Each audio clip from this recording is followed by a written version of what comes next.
আজকে বাইরে এত গরম পড়ছে, ওই লাগে আর মানে এত রোদ উঠছে বলার মতন। আর প্রচণ্ড গরম লাগতেছে, কী করা যায় তাই চিন্তা করলাম বাসায় আছে তরমুজ, সেটা দিয়ে প্রাণ ঠান্ডা করার মতো একটা শরবত বানানো যায়। তরমুজটাও 2 দিন কারেন্টটা ছিল না, নষ্ট হয়ে যাবে সেই চিন্তা করে আম্মা ভিতরের অংশটাই নিতে চায়। 2 দিন কারেন্টটা ছিল না, কেমন হবে তাই মানে দেখে ভালো অংশটুকু নিতে চায়, যেটা একটু নরম হয়ে গেছে, মানে কেমন নরম হয়ে গলে যেতেছে এরকম, সেটা ফেলে দিয়ে এই যে দেখেন কালারটা কী সুন্দর, খেতেও অনেক মিষ্টি আছিল।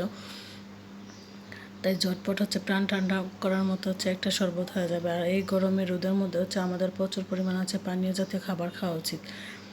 রমজান মাসে দেখা যেত সারাদিন ইফতার করা ইফতারের টাইমে এতটা খাওয়া যায় না তরমুজ, প্রতিদিন তরমুজ ছিল। আর এখন রমজান মাস শেষ হয়ে গেছে, এই রোদের টাইমে যদি সাথে তরমুজ কাটা হোক, ফ্রিজ থেকে বের করে কাটা হোক আর শরবত, সেটা যদি হয় তাহলে তো আর কথাই নেই।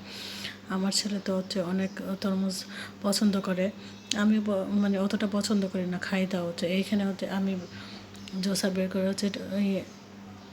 তরমুজগুলোকে কেটে নেওয়া হয়েছে। তারপরে সামান্য পরিমাণ চিনি, সামান্য পরিমাণ লবণ আর দিয়ে দিয়েছে গুঁড়া দুধ আর কিছুটা লিকুইড। আপনারা চেষ্টা করবেন অবশ্যই গুঁড়া দুধের পরিমাণটা একটু বেশি করে দিতে। আমি এখানে গিয়া 2 প্যাকেট নিয়ে আসছিল, কিন্তু কম হয়ে গেছে যেহেতু তরমুজের পরিমাণটা বেশি। তারপরে ছেঁকে নিচ্ছি, যেহেতু বাবু আছে, বাবু বিচিসও খেতে পারে না, ছেঁকে নিলে গিয়ে ভালো লাগে। আর যদি সাথে হয় আইস তাহলে তো কথাই নেই। আমার টনসিলের সমস্যা, বাবুর একটু ঠান্ডা সমস্যা, তাই আমি এখানে গিয়ে আইস কিউব আর ব্যবহার করে নিই। আপনারা অবশ্যই আইস কিউব দিয়ে গিয়ে খেয়ে দেখবেন, খেতে অসাধারণ হবে। তারপরে যে সব কিছু দিয়ে আমি ব্লেন্ডার করে নিতেছি অল্প অল্প করে, বেশি করে একসাথে দিয়ে দিলে দেখা যায় জুসারটা গিয়ে লোড নিতে পারে না, অনেক টাইমে নষ্ট হয়ে যায়।